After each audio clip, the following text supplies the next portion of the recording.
ಅವತ್ತ ನಿಂಗೊಂದ್ ಮಾತು ಹೇಳಿದ್ದೆ ನಾನು, ನೆನ್ಪೈತಿ? ಬೇಕಿದ್ರೆ ಸತ್ತು ಹೋಗ್ತೀನಿ, ಆದ್ರೆ ನಿಂಗ್ ಬಿಟ್ ಮಾತ್ರ ಹೋಗಲ್ಲ ಅಂತ. ಯಾಕ್ ಗೊತ್ತ? ಬಿಟ್ಟು ಹೋದ್ರ ಮನ್ಸಿಂದ್ರ ದೂರ ಆಗ್ಬೋದು ಅಷ್ಟ, ಆದ್ರ ಸತ್ ಹೋದ್ರ ಕಣ್ಣಿದ್ರ ದೂರ ಆದ್ರೂನು ಮನಸ್ನಾಗ ಜೊತೆಯಾಗಿರ್ತೀವಿ. ನಿನಗೋಸ್ಕರ ಹೋತಂದ ಟೇಕ್ ಇಟ್. ಯಾಕ ಬೆಳಿಗ್ಗೆ ಎಷ್ಟು ಸರಿ ಕಾಲ್ ಮಾಡಿದೀನಿ ನಾನು? ಏನೋ ಸ್ವಲ್ಪ ಅರ್ಜೆಂಟ್ ಕೆಲಸ ಇತ್ತು, ಫೋನ್ ಎತ್ತಕ್ಕಾಗಿಲ್ಲ. ಓಹೋ, ಅವಾಗ ಏನಂದಿ ನೀನು? ನಾ ಏನಂದ್ಯ? ಪಿ ಪಿ ಹೋರಿ ಬಿಟ್ಟಾರ. ಏ ಹೋರಿ ಹಬ್ಬದಕ್ಕಿಂತ ನನಗೆ ಇಂಪಾರ್ಟೆಂಟ್ ಅಲ್ಲ. ಏನಾಗೈತಿ ನಿನಗ? ನೀನ್ ಬಹಳ ಇಂಪಾರ್ಟೆಂಟ್ ಇದೀಯೋ. ಸರಿ, ನಂಗೆ ಮುಟ್ಬೇಡ ನೀನು. ಏನಾಗೈತಿ ನಿನಗ? ನಾನಾಗೆ ದೂರ ಹೋಗ್ತೀನಿ ಅಂದ್ರೆ ಎಳ್ದು ಹತ್ರ ಕುಂದ್ರಿಸ್ಕೊಂತಿದ್ದಿ. ನೀ ಎದಕ್ ಹತ್ರ ಬರ್ತೀನಿ ನನಗೆ ಗೊತ್ತೈತಿ. ಇವ ಅದಾವಲ್ಲ ಇವ್, ಇದ್ರ ಸಂಬಂಧ ನನ್ ರೊಕ್ಕದ ಸಂಬಂಧಿ ಬರ್ತಿದ್ದಿ.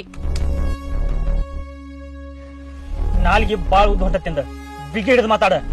ನನ್ನ ನಾಲ್ಗೆ ಉದ್ದ ಐತಿ, ತಿಳಿತ? ನಾನು